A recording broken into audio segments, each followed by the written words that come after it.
Delaware County's only live television newscast from Ball State University's Unified Media Newsroom. You're watching NewsLink Indiana Midday.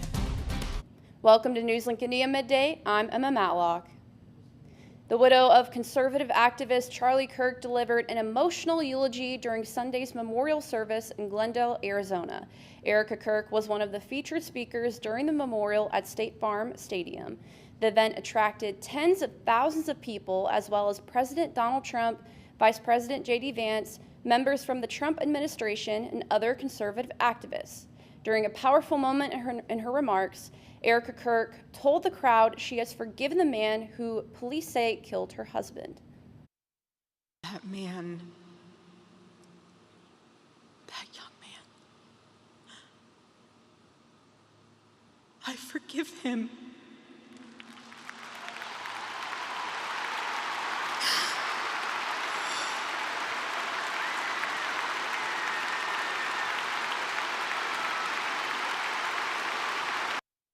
Erica Kirk also described the shock and heartbreak she felt when she saw her husband in the hospital after a gunman killed him. Doctors assured her he did not suffer. She married Charlie Kirk in 2021, and he leaves behind 2 young children, a 1-year-old boy and a 3-year-old girl. Erica Kirk has vowed to continue her husband's legacy. Now, a new bill has been signed in Florida regarding security efforts in religious spaces. Megan Moriarty has the story. Amid recent violence across the country, a Florida lawmaker has introduced a bill he said he hoped would never be necessary. It would allow churches, synagogues, and mosques to arm church volunteers in an effort to make people feel safer. I am pro-gun, so if they're trained and qualified and vetted, then I don't see any problem with it. I don't really have a firm yes or no. However, I can tell you that my mother, who is 80 years old, has told me that she's very scared to go to church. I just was at a church meeting last night and we had this very conversation.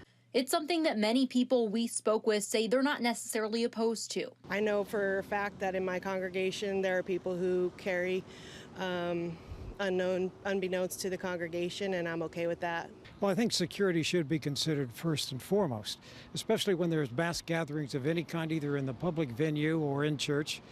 They attract some of the most unconscionable people, not that often, but enough that it becomes tragic when maybe a little security would have made all the difference in the world.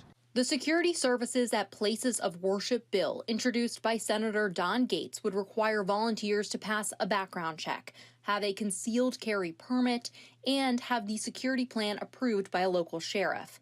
The bill would also provide an exemption from licensure requirements to certain volunteers who provide the service. It's sad that we're there, but, important to do what we can to protect the vulnerable. Megan Moriarty, West 2 News. The White House says President Donald Trump signed an executive order on Friday that would impose a $100,000 application fee for H-1B visas. It's an effort to curb overuse of the program, which lets U.S. employers hire highly skilled foreign workers. The executive action claims abuse of the H-1B pathway has displaced U.S. workers. The move marks the latest in a series of efforts from the administration to crack down on immigration. It could significantly impact industries that heavily rely on H-1B workers. Now, Thursday is the deadline for people who want to take part in the Poppy class action lawsuit. VNGR Beverage LLC, the previous owner of the prebiotic drink, recently settled a class action lawsuit that claimed the sparkling libation was improperly marketed as, quote, gut healthy.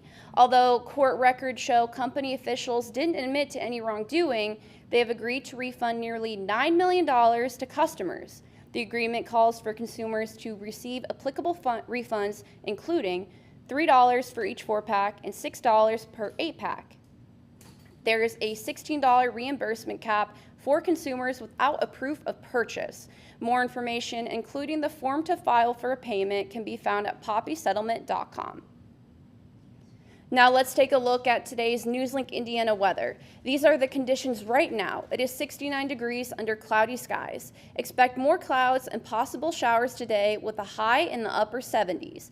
Expect more of the same in the 7-day forecast. Temperatures will mostly be in the 70s with rain chances every day throughout Friday.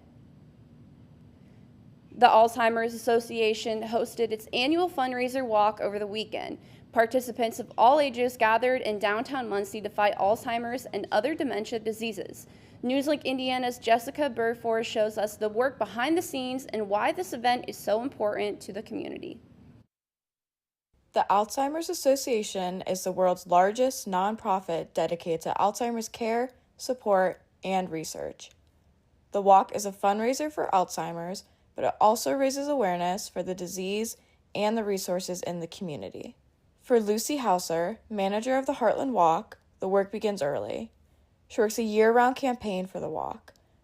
Her and her team recruit sponsorships, create awareness presentations, work kickoff events, and more. We are in the silo of fundraising and raising awareness, so the Alzheimer's Association does a lot, and we're only a very small part. But the walk is a really key way that we raise support so that we can offer free education and awareness programs and offer free services to people online as well. Volunteers from different companies came to support the cause as well.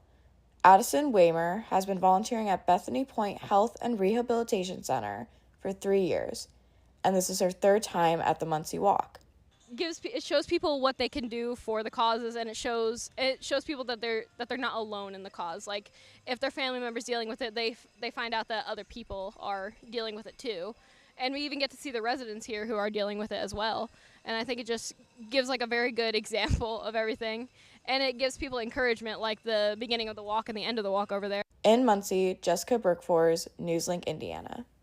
For more information and to find a walk near you, visit act.alz.org. Now, a Canadian man has been attracting a lot of attention whenever he walks his dog. That's because he is dressed as his dog. As John Venevali-Rao explains, he says he does it as a way to inspire goodwill in his community. Do you want to go for a walk? That's the question Rich Lutchford loves to ask his best friend Maya, a tiny dachshund whose daily walks involve more than the usual gear. Go on then, let's go. Because Lutchford, hoping to fetch some smiles, aiming to turn heads with an inflatable suit that has nothing to do with Halloween.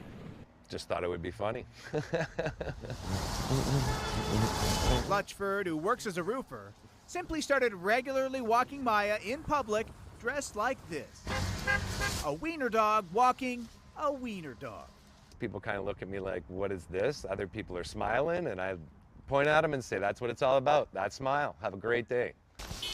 Yes! Have a great day! Lutchford hoping to add some levity to a world that could use it right now. Yeah! And this, the kind of response he gets everywhere he goes. I've had literally people scream, stop, say, oh my gosh, and then drive off. And of course, everyone wants a picture. What do you love about it? Everything. That he's walking his dog like that. I love it. I think it's great. Lutchford also posting videos of himself doing things like going to the dog park and wandering through a grocery store. All sorts of local groups are now asking him to make appearances. The mayor of neighboring Whitby noticed and awarded him a certificate, acknowledging the joy he was bringing to others. I thought it was pretty cool. So what does Maya think of it all? Lutchford says she gets excited when he puts on the suit. I think she likes me more as a dog than as a human.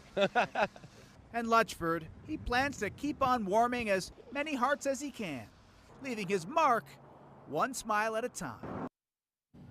Wow, that is pretty heartwarming. Now, as far as his future plans, Lutchford says he wants to start Wiener Dog Wednesdays, where other dachshund owners in his area can join him on walks, and the costumes would be optional. And that's your NewsLink webcast for today. Thanks for joining us. Be sure to join us tonight at 6:57 on Ball State PBS, and for news anytime, anywhere, go to cardinalmediabsu.com.